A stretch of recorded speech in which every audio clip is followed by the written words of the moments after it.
joining our program today. Well, nice to see you, Yes, first of all, I would like to ask a question about the performance of the MPF, because we know in the first half of this year, the 300 investment fund of the MPF lost about an average of 9%. Do you think that is a bad news to the employee? Well, certainly it cannot be good news to the employee, but I think the employees should take a longer perspective. The MPF is a retirement fund lasting over the whole career of employees. So it could go on for 30, 40 years. So one has to take a long-term perspective. And in fact, if you accumulate investment at both high and low tides, hopefully you will average out over time. Well, last year you have complained some of the MPF provider may be charging some fee too high. Yes. So I think 1 year on, some of them already cut down the fee. But as I can see, most of the fund actually are the capital preservation fund or only the money market funds. Right. Are you disappointed?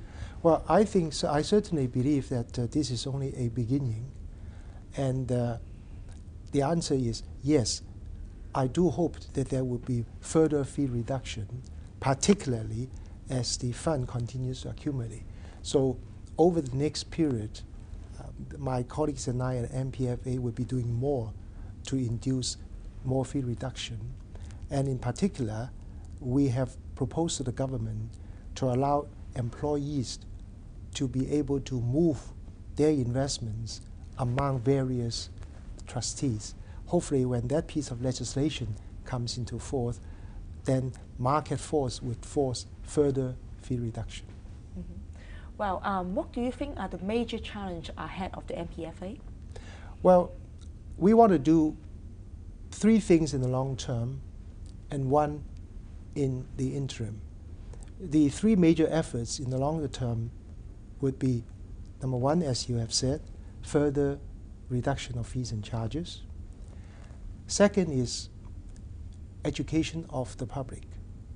Now, when the new legislation on employees' choice comes into force, it would be necessary for the employees to possess more knowledge so that they would then be able to make wise choice of the many funds that are around, you see. And the MPFA hopes that we will be in a position to provide the employees with more information and more public education in that regard. The third major area we like to concentrate on is enforcement.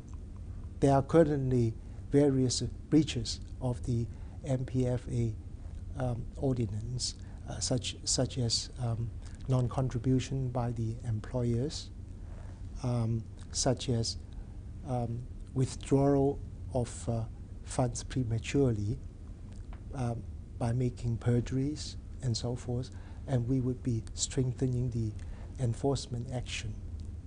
Now, the one immediate challenge for the MPFA is to complete the government-proposed $6,000 injection exercise satisfactorily. In order to do that, we have to deal with about 5 million accounts in the next month. And to have that system set up and to have the whole exercise done properly is quite a challenge as well. So what about future? Will you leave City Pacific sometime, maybe John become a government minister or a financial secretary? Well, I don't think I'm qualified in the first place. And then secondly, I'm pretty happy where I am, working full-time for City Pacific, but at the same time contributing to the community through my public service. And I'm quite contented with what I'm doing now. So I have no plan to make changes. Thank you very much for joining our program today. Thank